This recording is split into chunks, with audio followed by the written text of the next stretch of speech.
د 1403 کال د کانکور ازموینې پایلې د چنګاښ میاشتې په 21 نیټه د یو شمېر لوړپوړو دولتي چارواکو په شتون کې د یوې خبري غونډې په ترڅ کې اعلان شوې. د ازموینو ملي ادارې مسؤلین وایي چې په سږ کال کانکور ازموینه کې ټول ټال 4,938 تنه بریالي شوي چې له دې جملې څخه 1,293 تنو لوړو زده کړو او پاتې نورو یې د نیمه لوړو زده کړو مؤسسو او دیني تحصیلي مرکزونو ته لار پیدا کړې ده.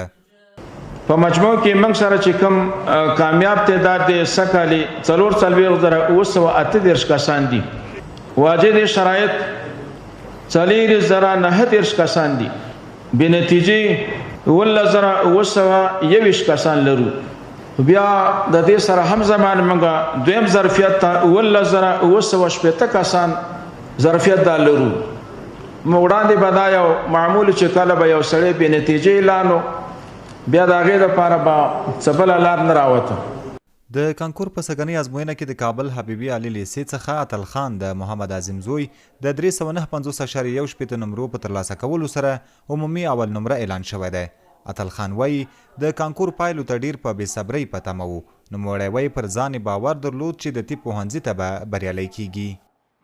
کله چې نتایج اعلانې د غونډه شروع کېدله 10 بجې نو زه شلګم 10 بجې رالم حجرې ته. نو ترونه او پلار مې یو څو نفره میلمانه دا هم ناست وو. بس زه چې رالم نو ډېر په بېصبرۍ نمرو ته تمه وم. نو ما هدف همدا و او زه مطمئن وم چې دا نتیجه لاسته راوړلی سم او بل احساس ډېر د خوشحالۍ او هیجاني احساس سره.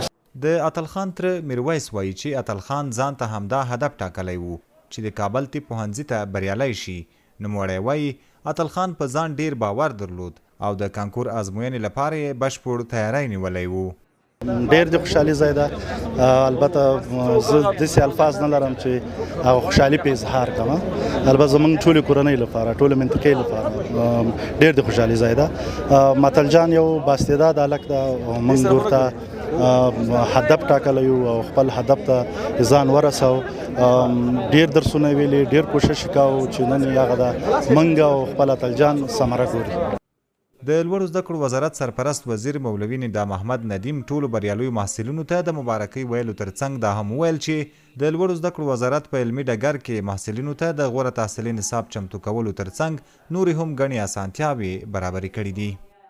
هغوی ځوانانو ته دا اطمینان ورکوو چې قدرمن محصله د عالي تحصیلاتو وزارت ستا د ارتقا ستا د ترقۍ دپاره ډېر څه آماده کړي دي. نن د عالي تحصیلاتو په وزارت کې دا ظرفیت ستا چې ستا غوښتنو ته جواب ووایي، تا ته هغه څه برابر کړي چې هغه ستا د فکر او ستا د زړه تقاضا ده. ته به انشاءالله د عالي تحصیلاتو وزارت کې د یو سالم نصاب سره مخ کېږې. د سرپرست حکومت چارواکي وایي چې د تیر کال په پرتله په سږ کال کانکور ازموینه کې د بریالیو ځوانانو شمیر لوړ دی. د چارواکو په خبره سرپرست حکومت له ابتدایه دورې نیولې تر لوړو زده کړو او تعلیمي او تخنیکي زده کړو پورې د هیواد بچیانو ته د لا غوره او ډاډمن ښوونیز او تحصیلي چاپیریال چمتو کولو ته ژمن دی او په دې برخه کې تر دې دمه د پام وړ لاسته راوړنې هم لري.